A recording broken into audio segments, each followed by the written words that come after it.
अस्सलाम वालेकुम फ्रेंड्स। ये क्लास 10th का एनसीईआरटी का बुक है। एक्सरसाइज 2.2 क्वेश्चन सेकंड देखिए मैंने कैसे सॉल्व किया है। सेकंड देखिए ये है हमारा। तो क्वेश्चन में कह रहा है कि हमें निकालना find the zeros of the following quadratic polynomial and verify the relationship between the zeros and the coefficient. तो पहले तो ये जान लीजिए क्वाड्रेटिक पॉलिनोमियल किसे कहते हैं। क्वाड्रेटिक पॉलिनोमियल उसे कहते हैं जिस पॉलिनोमियल का डिग्री 2 हो। तो देखिए इन सब पॉलिनोमियल में डिग्री क्या है, 2 है। डिग्री का मतलब हाईएस्ट पावर, ठीक है। तो ये डिग्री 2 है तो ये क्वाड्रेटिक पॉलिनोमियल है। तो हमें जीरोस निकालना है और अगर डिग्री 2 है तो उसका जीरोस भी 2 ही आएगा, ठीक है। सेकंड वाला देखिए कैसे सॉल्व किया है मैंने। यहाँ पर देखिए ये है 4s² माइनस 4s+1। तो ये क्योंकि पॉलिनोमियल है, क्वाड्रेटिक पॉलिनोमियल एस के टर्म में, तो हम इसको ऐसे लिख सकते हैं f(s)=4s² माइनस 4s+1।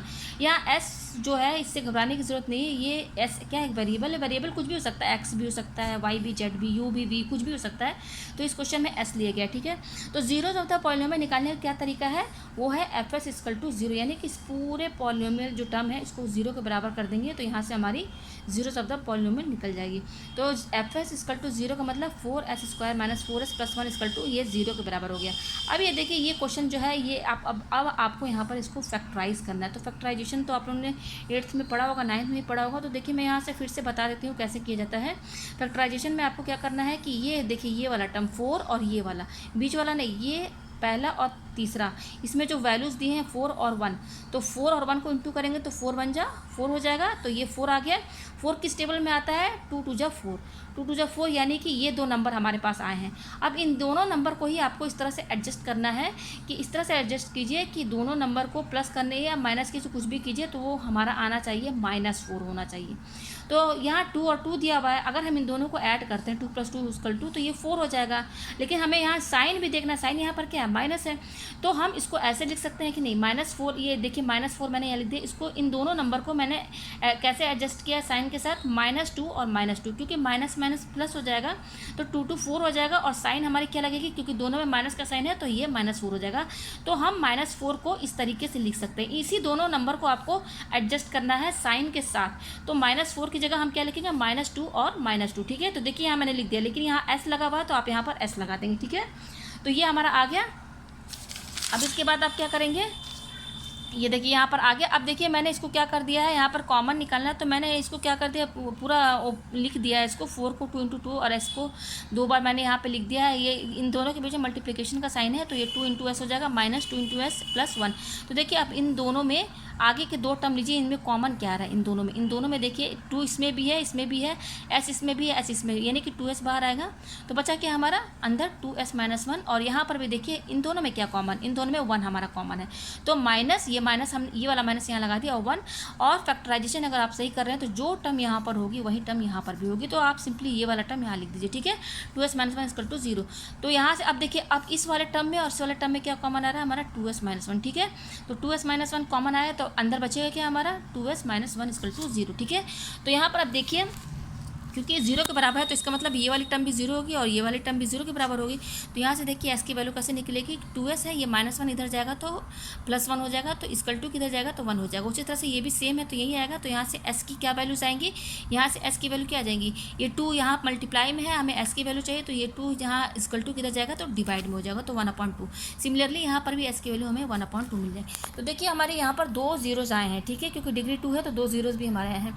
तो जीरोज का मतलब क्या है, ये s की वो वैल्यू है ना, अगर आप इसको क्वाड्रेटिक पॉलिनोमियल में पुट करेंगे तो ये पूरा टर्म 0 ही हो जाएगा, ठीक है। तो इसीलिए इस दोनों वैल्यूज़ को जीरोस कहा गया, क्योंकि ये दोनों वैल्यूज़ क्या कर देंगे, पॉलिनोमियल एक्सप्रेशन को जीरोस कर देंगे। तो हमारे 2 जीरोस आए हैं तो यहाँ पर क्या करेंगे, जो लिखने का तरीका है ना जीरोस, तो 2 जीरोस आए हैं तो अल्फा बीटा के टर्म में लिखेंगे। अगर क्वाड्रेटिक पॉलिनोमियल है तो अल्फा बीटा जीरोस होते हैं। तो अल्फा एक हमारा 1/2 हो गया और बीटा हमारा क्या होगा, एक 1/2, ठीक है। अब दूसरा क्वेश्चन क्या कह रहा है हमें, verify the relationship between the zeros and the coefficient. तो देखिए इसको कैसे सॉल्व करते हैं। इस वाले क्वेश्चन सॉल्व करने के लिए आपको क्या करना पड़ेगा, आपको तरीका समझना है कि कैसे कैसे लिखना है। तो देखिए वेरीफाई करने के लिए क्या करना पड़ेगा, पहले आप निकालिए sum of the zeros. Sum of the zeros का मतलब क्या है, जीरोस का सम, जीरोस हमारे क्या है, 2 है, अल्फा और बीटा, तो इनका सम यानी कि अल्फा प्लस बीटा, यही सम ऑफ द जीरोस कहलाएगा, ठीक है। तो अल्फा की वैल्यू 1/2 प्लस और बीटा की वैल्यू 1/2। तो ये देखिए हमारा क्या हो जाएगा 2/2, ठीक है। तो ये हो जाएगा हमारा 1, ठीक है। ये सम ऑफ द जीरोज आया। अब ये कोफिशिएंट के टर्म में भी एक सम ऑफ द जीरोज निकालते हैं। उसका क्या फॉर्मूला होता है, सम ऑफ द जीरोज उसका होता है माइनस, देखिए आपको याद करना क्वाड्रेटिक पॉलिनोमियल का अलग रहेगा, क्यूबिक पॉलिनोमियल का अलग रहेगा। तो क्वाड्रेटिक पॉलिनोमियल क्या रहेगा, माइनस, यहाँ पर रहेगा coefficient of x upon coefficient of x square. ठीक है, एक तरीका तो ये था सम ऑफ द जीरोस, यानी कि दोनों जीरोस को सम कर देंगे, और एक और तरीका है कोफिशिएंट के टर्म में निकालते हैं उसको, सम ऑफ द जीरोस। उसका फॉर्मूला कोफिशिएंट का होता है माइनस, देखिए यहाँ माइनस रहेगा सम ऑफ द जीरोस में, फॉर्मूले में ही coefficient of x upon coefficient of x square. तो सबसे पहले आपको क्वाड्रेटिक पॉलिनोमियल लिखिए कि क्वाड्रेटिक पॉलिनोमियल क्या था हमारा, उसको यहाँ सामने लिख देंगे तभी आपको समझ में आएगा, वो था ये। ठीक है, तो यहाँ पर देखिए सम ऑफ द जीरोस निकालना है, equal to minus quadratic polynomial हमारा क्या था, 4s square minus 4s plus 1। तो सम ऑफ द जीरोस क्या है, माइनस, फॉर्मूले में माइनस लगा हुआ है तो मैंने यहाँ माइनस लगा दिया है। माइनस क्या बोल रहा है, कोफिशिएंट ऑफ एक्स। तो देखिए यहाँ पर ये एक्स जो है ना, यहाँ एक्स नहीं रहेगा, यहाँ पर एस रहेगा, क्योंकि आपका पूरा क्वाड्रेटिक पॉलिनोमियल जो है ना एस के टर्म में। ठीक है, तो यहाँ पर क्या रहेगा, एस रहेगा, यहाँ पे घबराने की जरूरत नहीं है, यहाँ पर एस रहेगा। ठीक है, तो कोफिशिएंट ऑफ एस, तो देखिए इसमें आप पहले एस वाला टर्म देखिए, एस वाला टर्म कौन सा है, ये साइन के साथ देखिएगा, यहाँ मैं अलग से लिख दे रही हूँ, ये है कोफिशिएंट ऑफ एस, मतलब ये वाला एस वाला टर्म। तो एस वाला टर्म ये है, तो कोफिशिएंट का मतलब क्या है, इस एस के साथ जो नंबर मल्टीप्लाई में विथ साइन। तो क्या है नंबर मल्टीप्लाई एस के साथ, -4। तो -4 है, ये माइनस तो फॉर्मूले में लगा हुआ था, और लेकिन यहाँ पर कोफिशिएंट ऑफ एस क्या है हमारा, -4। तो यहाँ पर आप ब्रैकेट में लिखिएगा -4। ठीक है, अपॉन, अब क्या बोल रहा है, कोफिशिएंट ऑफ एस स्क्वायर। तो कोफिशिएंट ऑफ एस स्क्वायर, अब एस स्क्वायर वाला टर्म कौन सा है हमारा, ये है, तो ये वाला आप यहाँ अलग लिख लीजिए। ठीक है, इसका साइन प्लस है तो ये प्लस, यहाँ पर भी प्लस ही माना जाएगा। ठीक है, ये प्लस में ही है। तो कोफिशिएंट ऑफ एस स्क्वायर, ये नीचे वाला टर्म जो है, तो एस स्क्वायर में देखिए, एस स्क्वायर भूल जाइए, छोड़ दीजिए, इसके साथ जो नंबर मल्टीप्लाई में है ना उसी को कोफिशिएंट कहते हैं। तो क्या मल्टीप्लाई है, 4, तो इसका कोफिशिएंट क्या हो जाएगा, 4 हो जाएगा। ठीक है, तो ये माइनस माइनस प्लस हो जाएगा, तो ये हो जाएगा 4/4, और ये कट के क्या आ जाएगा, 1।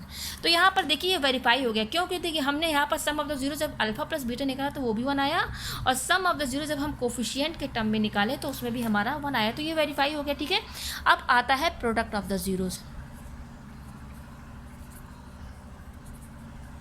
प्रोडक्ट ऑफ द जीरोज का मतलब क्या है, जो दो जीरोज आए हैं उनका प्रोडक्ट, यानी कि अल्फा इंटू बीटा।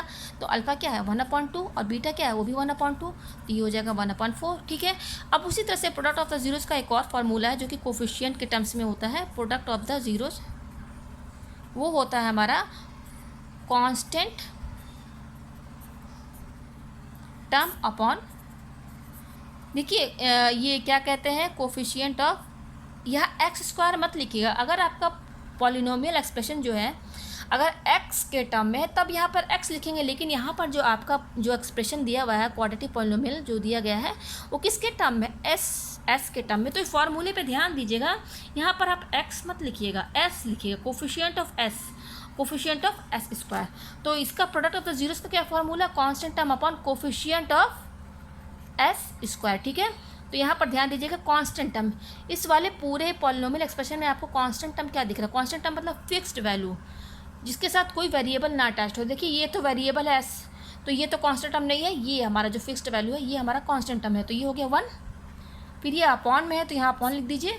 फिर है coefficient of S square, coefficient of S square क्या मतलब, एस स्क्वायर वाला टर्म क्या है हमारा, 4s स्क्वायर, तो इसके साथ क्या नंबर मल्टीप्लाई में है, 4, तो यहाँ पर आप 4 लिख दीजिए, तो ये हमारा 1/4, यानी कि हमारा वेरीफाइड हो गया, क्योंकि हमने प्रोडक्ट ऑफ द जीरोस निकाला अल्फा इंटू बीटा, वो भी 1/4 आया, और प्रोडक्ट ऑफ द जीरोस हमने कोफिशिएंट वाला फार्मूला लगाया उसमें भी 1/4 आया, तो ये भी वेरीफाइड हो गया। तो इसी तरह से आपको सॉल्व करना बहुत ईजी है, लेकिन यहाँ पर आपको फैक्टराइजेशन आना चाहिए।